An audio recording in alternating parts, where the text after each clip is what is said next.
What is up, guys? I hope everybody's having a wonderful day wherever you're at. Stay blessed, stay hydrated, ducking and dodging the foolishness. Now, this is something a little different. You know, we just got the release of Lostbelt 6. Finally, it's been a long time coming. I thought I was gonna have to throw myself into the cryogen. And I gotta say, dudes are absolutely going insane. You got guys jumping off of buildings, running into walls. It's incredible. So what I wanted to do here is give you guys my 5 most anticipated characters from this Lostbelt. But we're gonna do it completely blind. I don't know anything. I'm really just basing this off of what I see and what I've heard up until this point.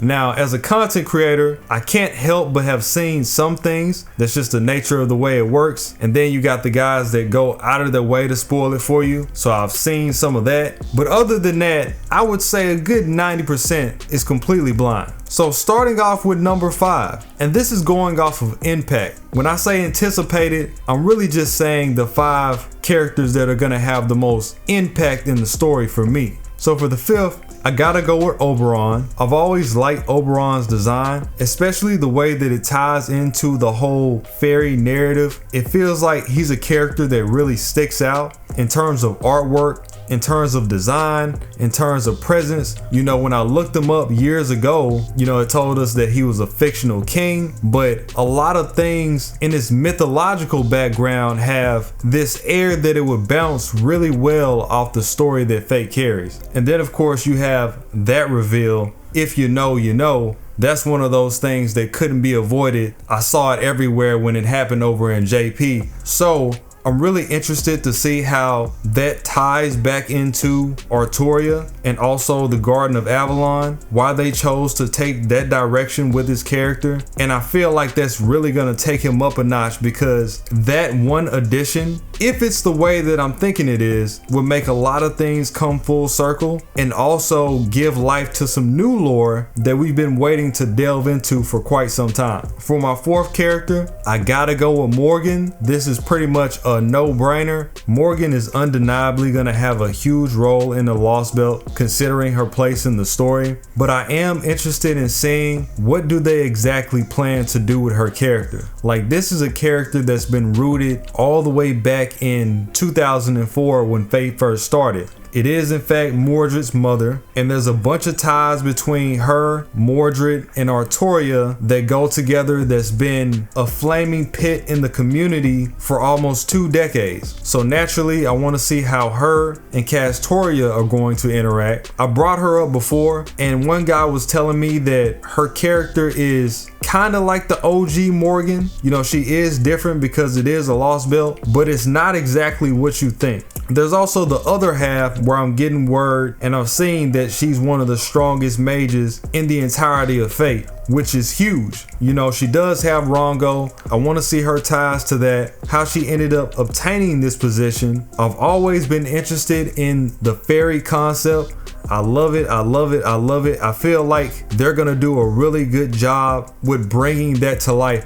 I'm gonna go off the cuff and say the fairies might be the most interesting race right now, next to the vampires. Of course, barring the aliens. You know, the vampires are super interesting because of the dead apostles. You can't help but want to just know more and more about them. And I feel like the way that it's set up, and from the things that I've seen, the fairy knights, all of that is going to be the same way. And also there's the fact that I just love the Knights of the Round Table in general. Like I said before, I told you guys that my favorite singularity was Camelot. So anything Knight of the Round Table, I'm down for it immediately. So there really was no winning me over there. I was already on board. But yeah, we're gonna see. Morgan, don't let me down. For my 3rd character, could it really be anybody else? Being a huge Shiro fan, it's only natural that I'm ready to see anything with Shiro in it. I think you guys know how Shiro fans are. So I don't think I really need to explain. With him using Shiro as a vessel, in theory that would make for some good interactions between him and Castoria, because again, it's looking like he's going to be fighting at our side again. You know, you got the trailer with him going up against Melusine. Can't wait to see that battle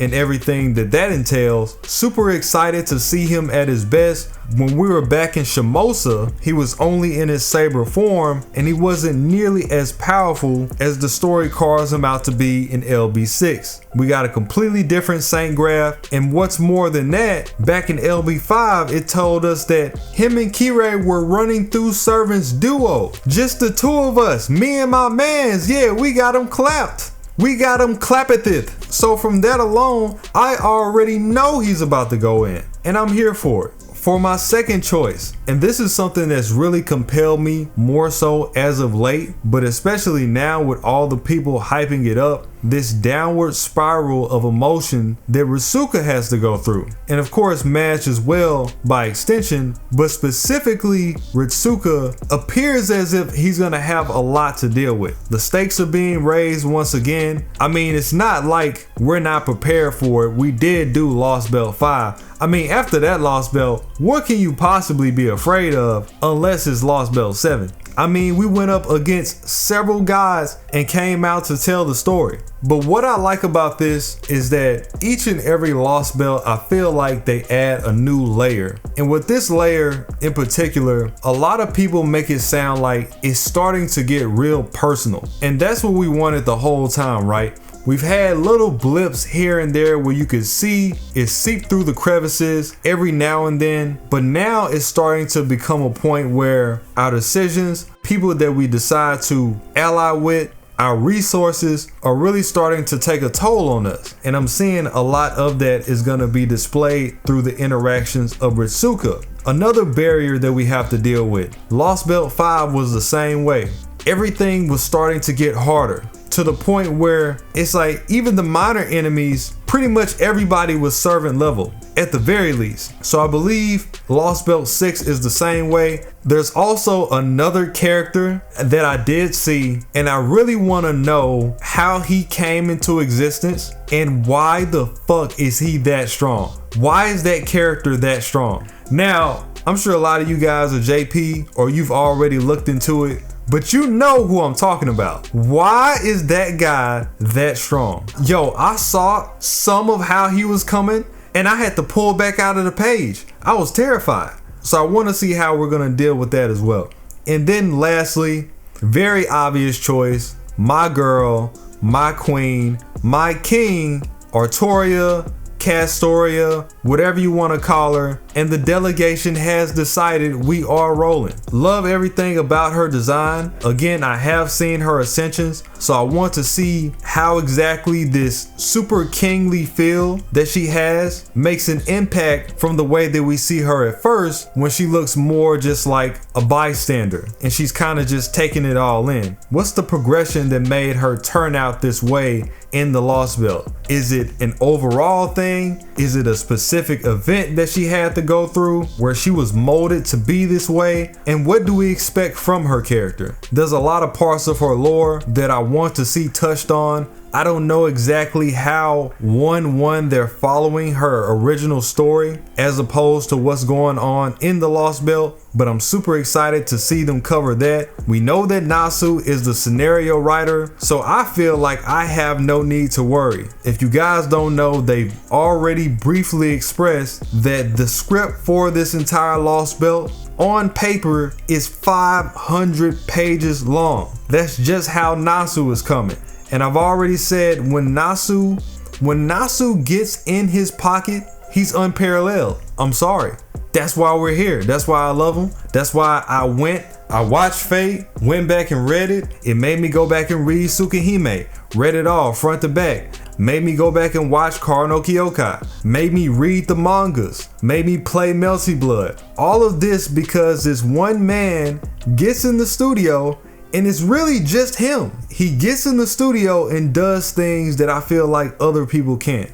They get close, but they can't exactly replicate it. And you already know when Natsu is writing because his style is so different. Like, you wouldn't even have to tell me that Natsu is writing. There's just telltale signs in some things in the way that he narrates that others just don't do. It's just things that they don't focus on. So from what I'm hearing, this is one of his best works, and I'm excited to once again go through that same feel that I had when I went through the novel.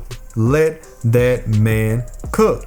Anywho, I just want to clarify that just because I don't have a servant in here doesn't mean that I'm not excited to see them as well. Those are just my 5 in the front based on impact. Really want to see what's up with the fairy knights in general, that entire race. And who knows, there may be some supporting characters that I haven't even heard about yet. You know, there's Habertrot, there's Burrow, I know Merlin's in there, Tristan's in there. There's a lot of people. And while we're on this topic, I feel like people don't understand how important the lineup is when it comes to making a chapter. Like, the lineup can literally make or break a chapter, because instead of everybody carrying their own weight, you might have not enough interesting characters, and now it's just all the weight is shouldered on one person or 2 people. So everybody else is kind of just there. It's like, well, they could have been replaced with somebody else, somebody more fitting, in fact, and you even could have gave them more of a focal point in the story.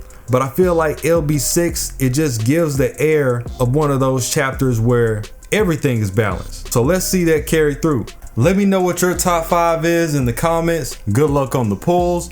We're ready.